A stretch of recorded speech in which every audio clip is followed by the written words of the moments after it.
Favorite trainer with a belt buckle. Going over one of my top 5 favorite warm-ups with clients, the more advanced 90-90 hip mobility drill.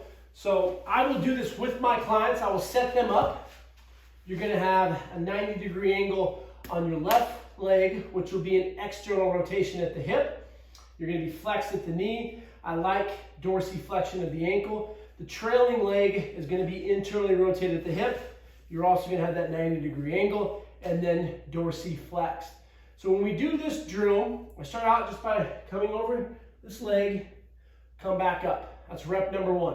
Number 2, try to get your clients to come up without using their hands. So you come down, hold, hands out, come up. Progression number 3, to do the full action concentrically and eccentrically without using your hands.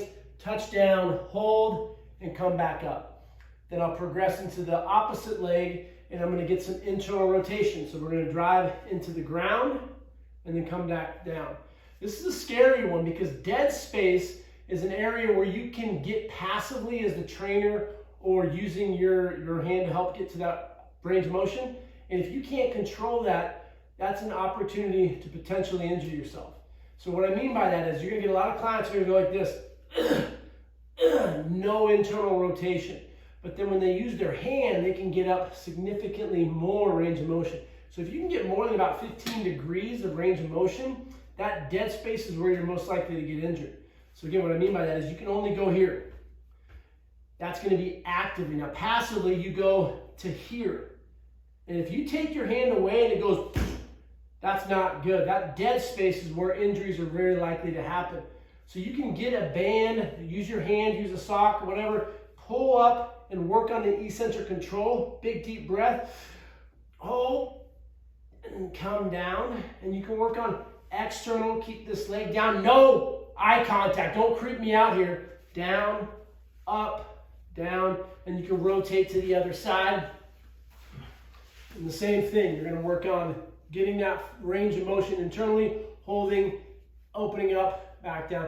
And the more that you do this, you're going to increase that range of motion. You can turn it into a flow. So a flow would look, well, I'm kind of restricted with my space right now, but you would go into hip extension, hinge, come down. You can even come across into more of a half kneeling position. From this one, you can squeeze this glute, really, really good flexor stretch.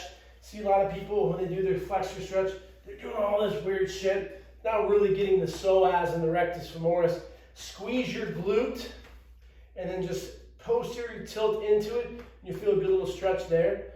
So then you can rotate from here into a deep squat, rotate down, and then you can get into a drill doing the 90-90, just kind of rotating around. And it's a great little hip open upper for squats, for any more intermediate to advanced clients that experience some anterior hip tightness. I would always complement this with some planks, anteriorly, laterally, some anti-rotations, some Pallof variations, bird dogs, and some dead bugs. Get involved as a trainer, and then do some glute bridges to fire up those glutes before you get into your workout. I love the hip 90-90 mobility drill. Make sure to like, subscribe, and comment. If you want to become a great trainer, show up online, in person for 2 months. If you want to become a strength coach, we can help you pass the CSCS, and we have weekend seminars. Crazy trainer with a belt buckle.